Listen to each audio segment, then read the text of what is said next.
वैसे पानीपत देख रहे हैं आप और मैं हूँ आपके साथ कुलवंत सिंह। शिवरात्रि पर बहुत बड़ा मेला जो है पानीपत में लगाया जा रहा है और ब्रह्म कुमारी जो है इस सारे मेले के आयोजक हैं। मेरे साथ बहन सुनीता जी, इन्हीं से बातचीत करते हैं। बहन जी, पहले तो मैं तनाव पे बात करूँगा आपसे 2 मिनट। तनाव की बात आप लोग अपने प्रवचनों में भी कहते हैं, बड़े बड़े संत भी कहते हैं तनाव से दूर रहो, तनाव से दूर रहो, लेकिन जो गृहस्थ जीवन में वो तनाव से कैसे दूर रह सकता है? ओम शांति। सभी को स्नेह भरा निमंत्रण। और आपने जो बात पूछी है वो आप जहाँ भी देखेंगे हर व्यक्ति तनाव इसलिए महसूस कर रहा है क्योंकि उसके अंदर मैंपन और मेरापन बहुत ज़्यादा है और इसी वजह से वो परेशान रहता है। अगर आप ये समझेंगे कि प्रभु ने मुझे सेवा दी है और मैं उसका एक इंस्ट्रूमेंट हूँ, मैं गृहस्थी नहीं, मैं ट्रस्टी हूँ, तो आप तनाव से मुक्त रह सकते हैं। जिस व्यक्ति में जितना ज़्यादा मैंपन मेरापन है उतना ही वो परेशान रहता है। और अगर आपने आपको भगवान का सेवक समझ के सेवा करेंगे, भले आप परिवार में कर रहे हैं, समाज में कर रहे हैं, अपने को सेवक समझेंगे तो आप निर्माण रहेंगे, अहंकार से परे रहेंगे और आप कभी भी तनाव में नहीं आएंगे बल्कि खुश रहेंगे। नहीं, एक मिडिल क्लास फैमिली का आदमी या गरीब परिवार है, उसमें तो मैं वैसे ही नहीं रहती। सारा दिन उसने बच्चों की फीस भरनी है, कुछ और किस्तें भरनी है, घर का किराया भरना है। मैं उसकी बात कर रहा हूँ। मैं तो अगर तो मेरे पास पैसा है तो मेरे पास अंडरस्टूड है, मैं आ जाएगी। मैं उस चीज़ की बात कर रहा हूँ। वो कैसे तनावयुक्त जीवन जो है जिए? वो भी अगर सुबह से लेकर शाम तक हर कार्य करते हुए ईश्वर को याद करते हैं तो स्ट्रेस फ्री रह सकते हैं। हमारे पास बहुत सारे आते हैं, हर तरह के मिडिल फैमिली वाले भी आते हैं, अपर वाले भी आते हैं, हर तरह के आते हैं। लेकिन ये तो एक जीवन जीने की कला है। जिसने सीख लिया वो रह सकता है स्ट्रेस फ्री, और जिसने नहीं सीखी तो भले ही किसी के पास मतलब पैसा कम है तो भी वो कम साधनों में भी खुश रह सकता है क्योंकि उसके सामने एक पर्पस है कि मेरा जीवन किस लिए है। अगर जीवन को खुशहाल बनाना है तो कुछ तो असूल बनाने ही होंगे अपने लिए, नहीं तो सुबह से शाम तक व्यस्त तो रहेंगे ही। फ्री रह के और अधिक स्ट्रेस हो सकता है। इसलिए बिजी रहना एक अच्छी बात है, लेकिन बिजी रहते इजी रहना ये मेडिटेशन होता है। चलिए, इस पर लंबी चर्चा हम लोग कभी करेंगे। अभी आप 3 दिवसीय मेला लग रहा है पानीपत में। 3 दिवसीय है? नहीं, मेला 13 से 19 फरवरी तक है। 13 से 19 फरवरी। क्या है वो मेले में, किस लिए लगाया जा रहा है और कहाँ लगाया जा रहा है? ये मेला कटारिया लैंड पे लगाया जा रहा है और इस मेले में 12 ज्योतिर्लिंगम हैं जिनके दर्शन करने के लिए सबको निमंत्रण दिया है।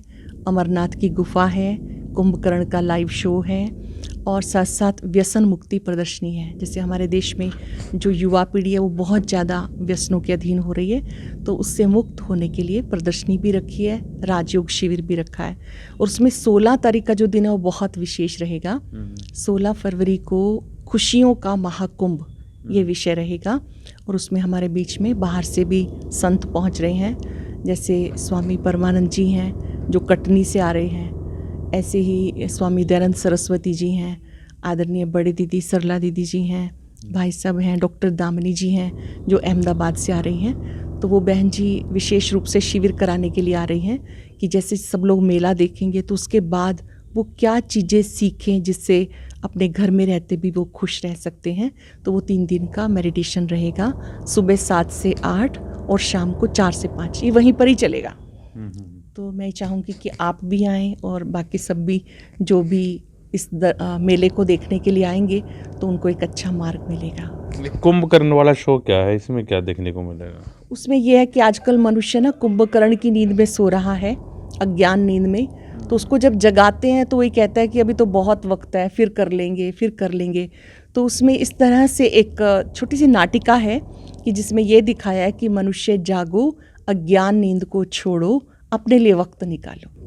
13 से लेकर 19 तक ये प्रवचन रहेंगे यहाँ पर, कितने से कितने बजे तक, और लोगों को कैसे आमंत्रण दे रहे हैं आप लोग? ये जो मेला है इसका देखने का समय दिन में 3 बजे से रात्रि 8 बजे तक है और निमंत्रण हमने जगह जगह शोभा यात्रा की है और शोभा यात्रा के साथ साथ वैसे भी आसपास गली मोहल्ले में जो भी आते हैं सब अपने पास पैम्पलेट्स वगैरह सबको दे रहे हैं, व्यक्तिगत रूप से भी, और रजिस्ट्रेशन भी कराया जा रहा है। और ये रजिस्ट्रेशन बिल्कुल फ्री है और जितने भी यहाँ पे क्लास में आने वाले भाई बहनें हैं वो सब भी मिल करके ये सेवा करें, निमंत्रण देने की सेवा।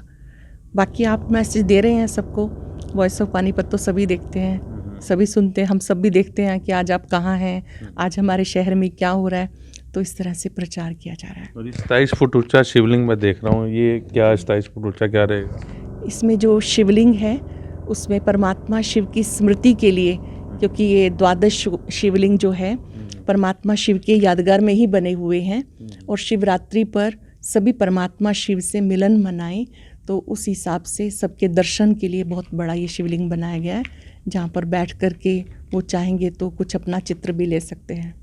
तो बाहर से भी लोग आ रहे हैं, ये जो मेले में एंट्री बिल्कुल फ्री रहेगी? हाँ जी, मेला बिल्कुल फ्री है, निःशुल्क इसमें सब रहेंगी सभी सेवाएं, और इसमें पूरे पानीपत के आसपास के और सब भी आ रहे हैं, क्योंकि निमंत्रण सबको भेजा गया है। तो क्या मकसद क्या है इस मेले को लगाने का? इस मेले को लगाने का मतलब है कि ये जो समय चल रहा है, हर एक अपना समय निकालकर उस परमात्मा शिव से मिलन मनाएं, उनको पहचानें, क्योंकि लोग भगवान को तो याद करते हैं, भगवान को पुकारते हैं, लेकिन कैसे उनको याद करना ये विधि नहीं जानते। हमारा उद्देश्य है कि जो भी आए वो प्रभु को पहचाने और मेडिटेशन सीखकर उसका जीवन खुशहाल बन जाए, उसके जीवन में जो भी छोटी छोटी बातें आती हैं उन्हें वो हैंडल करना सीख जाए, और अपने कार्यों को करते हुए भी वो सदा खुश रहे। चलिए, बहन सुनीता जी हमारे साथ थे। और 13 तारीख याद रखिए, कटारिया लैंड में सुबह से जो है ये कार्यक्रम शुरू होंगे, और विशेष तौर पे जो कार्यक्रम होंगे उसके बारे में जो है बहन जी ने विशेष जो है बताया। तो आप जुड़े रहे वॉइस ऑफ पानीपत के साथ, और इस वीडियो को साथ के साथ शेयर जरूर करें। नमस्कार।